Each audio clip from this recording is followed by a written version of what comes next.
Voilà, du coup je fais une nouvelle vidéo, puisque j'ai pas réussi à basculer. Donc j'ai dessiné ça comme ça, donc j'ai dessiné un cerveau et un système nerveux. Ça c'est un sacrum. Peut-être que certains savent que je pratique de la thérapie manuelle, notamment sur les fascias. Et également, je travaille au niveau énergétique. Donc je suis vraiment très intéressée à rester dans la matière du corps, sur des choses très concrètes. Et c'est ce qui m'a permis, il me semble, de faire des ponts entre ce que j'ai appris, ce que j'ai vécu, ce qu'on m'a enseigné. Voilà, donc la première chose intéressante, c'est que le processus d'initiation solaire, c'est quelque chose de très très très corporel. Voilà, c'est vraiment une intégration physique qui passe par des étapes pas toujours confortables. Et je me suis rendu compte, pour avoir pratiqué la méditation pleine présence, que ça constituait un atout et un support utile et favorable, comme en tant qu'accroche pour la lumière supramentale. Donc c'est pour ça que j'ai mis mouvement interne, pleine présence. On peut parler aussi du mouvement fondamental. Donc ce mouvement, il a été évoqué pour la première fois par Mère et aussi par Sri Aurobindo. Et ensuite, c'est Danny Bois qui a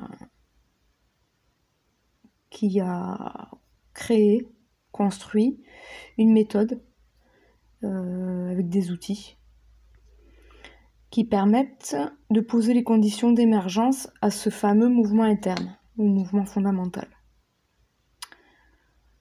Pour moi, c'est un outil qui se différencie des autres, puisqu'il constitue vraiment un support et une accroche pour l'énergie du supramental. En tout cas, c'est la manière dont je l'ai vécu. Donc le contact au mouvement interne et favoriser l'état de pleine présence, ça aide en fait à faire un nettoyage, une épuration des corps, et ça aide à se détacher de l'influence mémorielle de l'âme, du karma, ce qu'on appelle le karma, puisque c'est une pratique qui vise à rencontrer tout ce qui traverse l'intériorité via la perception. Donc à travers cette perception, on rencontre beaucoup d'informations mémorielles, de réminiscences, voilà. Donc là, ça épure déjà pas mal les corps.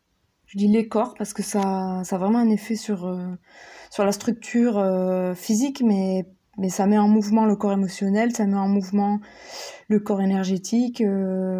Bref, ça agit vraiment sur l'ensemble de la structure de l'être. Donc pour ceux qui me demandent souvent qu'est-ce qu'il faut faire, qu'est-ce qu'on peut faire, dans l'absolu, il n'y a rien à faire. Parce que le processus de l'initiation solaire, c'est un processus qui vient dans son temps, qui ne peut pas être volontaire, qui ne peut pas être provoqué, qui ne peut pas être créé par quelqu'un. Il n'y a pas de méthode, voilà. En revanche, vu que c'est mon expérience, mais ce n'est que mon expérience, la pratique de la pleine présence et la rencontre au mouvement interne est utile pour épurer les corps. Et donc faire de la place pour accueillir cette vibration du supramental. Donc quand les corps sont prêts à recevoir cette énergie qui est quand même très très forte, l'énergie du supramental commence à descendre dans l'être. Et ça crée un choc vibratoire ou des chocs vibratoires qui vont créer une électrification des cellules. Donc l'énergie du supramental, pour moi, la manière dont je fais la lecture, c'est une électrification des cellules, donc c'est le système nerveux qui est très très sollicité. Et cette cette descente dans le système nerveux, ça met en mouvement une éthérisation, déjà, des corps, des cellules. Donc ça agit sur la biologie, la physiologie du corps. Donc avec le temps, l'absorption des chocs, l'intégration des lois, la compréhension finalement des lois de cette planète, très liées à l'astral et aux forces astrales et au monde de la mort, l'individu commence à se conscientiser. Et du coup, dans cette conscientisation, à un moment donné, il y a un passage qui pour moi était très très clair. Donc on dirait c'est un passage de la conscience ordinaire à la conscience vibratoire. Donc c'est vraiment une rupture, quelque chose où il n'y a pas de retour en arrière possible. Donc là, qu'est-ce qui se passe ? On est plutôt dans l'explosion du moi psychologique. Il y a un arrêt de la pensée réflexive, un arrêt de la polarisation. Et ça peut se manifester par une période où il y a une errance, un vide, une rupture dedans qui peut être très très très très inconfortable. On peut se sentir comme mort, goût à rien, c'est le désert quoi. Bon là je parle de ce que moi j'ai vécu, il y en a peut-être qui le vivront différemment, mais cette rupture avec la psychologie, cette rupture avec la pensée réflexive, voilà, elle est franche et nette, et là vraiment on sent qu'il y a une expérience fondatrice qui va amener d'autres choses. Donc là, il faut déjà tout ça intégrer. Donc là, on est vraiment dans un ajustement dans les corps. Donc c'est toujours les corps. Il y a le corps physique, mais c'est l'ensemble des corps que vous appelez comme vous voulez. Il y a différents noms, c'est pas très important. Et cette énergie supramentale va se diffuser et va être intégrée dans l'ensemble des corps. Donc les structures se modifient, le psychisme se modifie, la manière d'être se modifie, la manière de voir le monde, la manière d'être en relation avec le monde, tout change. Avec des saillances, il y a des événements qui sont plus éclairants que d'autres, mais on est vraiment en train de se transformer, quoi. Au contact de cette énergie supramentale qui est là et qui commence à prendre place en nous. Donc une fois qu'on a conscientisé, qu'on est rentré dans une conscience vibratoire et qu'on a un rapport aux autres, à la vie, au monde qui change, on trouve de nouveaux appuis à l'intérieur de soi, et en même temps on se déploie dans une conscience qui est universelle, on va prendre des points d'appui dans ce qu'on nomme notre multidimensionnalité, c'est-à-dire notre capacité à voyager dans d'autres espaces, temps, d'autres mondes. Il peut y avoir une continuité de conscience, c'est-à-dire qu'il y a quelque chose qui s'installe, qui est un petit peu immuable. Les nuits sont plus de la conscience éveillée que du sommeil inconscient, par exemple. Voilà, il y a tout un tas de phénomènes que je ne vais pas développer ici, qui s'installent et que chacun doit apprivoiser finalement à son rythme. Et quand on arrive à la conscientisation de cette vibration, eh bien ça commence à vraiment descendre dans les profondeurs, dans les couches de l'être, pour arriver finalement aux cellules, vraiment à la conscience de la matière.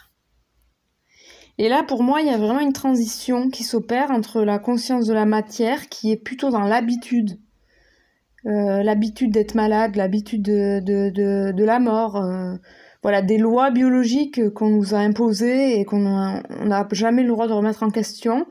Et bien là, il y a quelque chose qui s'opère et qui vient faire basculer un rapport au corps et à la physiologie du corps, mais de manière très intime, très, très physique encore une fois. Et là, on va glisser vers une conscience cellulaire. Donc la présence au corps, il y a une proximité, une profondeur qui est différente.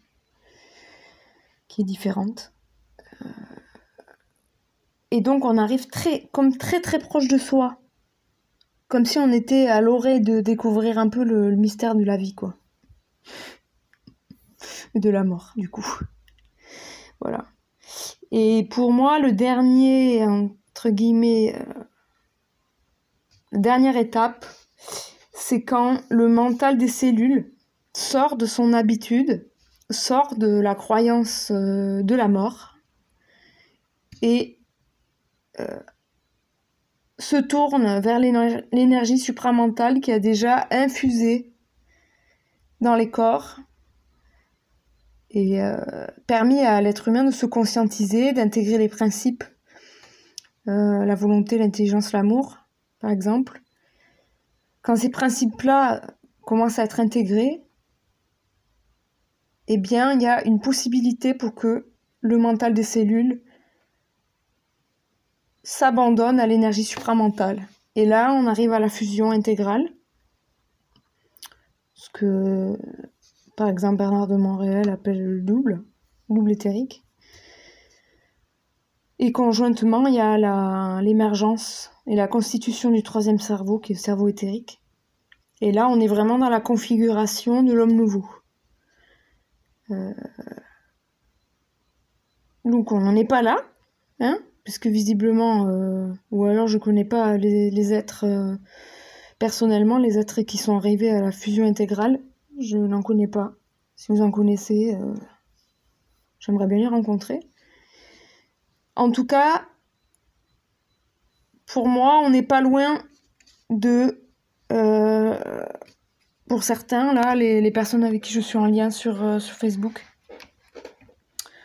et d'autres personnes par ailleurs, nous sommes pas loin d'accéder à cette conscience de la matière, à cette conscience cellulaire, et de vivre finalement le retournement. Le retournement, bon, c'est un mot qui a été spiritualisé, ça aussi, mais le passage en fait où la matière rejoint l'énergie supramentale. Voilà, et là on sera pas mal. Je pense qu'on arrivera enfin à rentrer dans le nouveau cycle. Tout beau, tout neuf. Voilà, j'ai fini mon petit topo. Allez, laissez-moi des petits commentaires et si vous avez des remarques, des choses à ajouter à ça. Voilà, c'est une ébauche. Je pense que c'est important que tout le monde s'y mette pour qu'on rende les choses juste simples, claires et voilà, pour les vivre aussi simplement. Voilà, allez, à plus.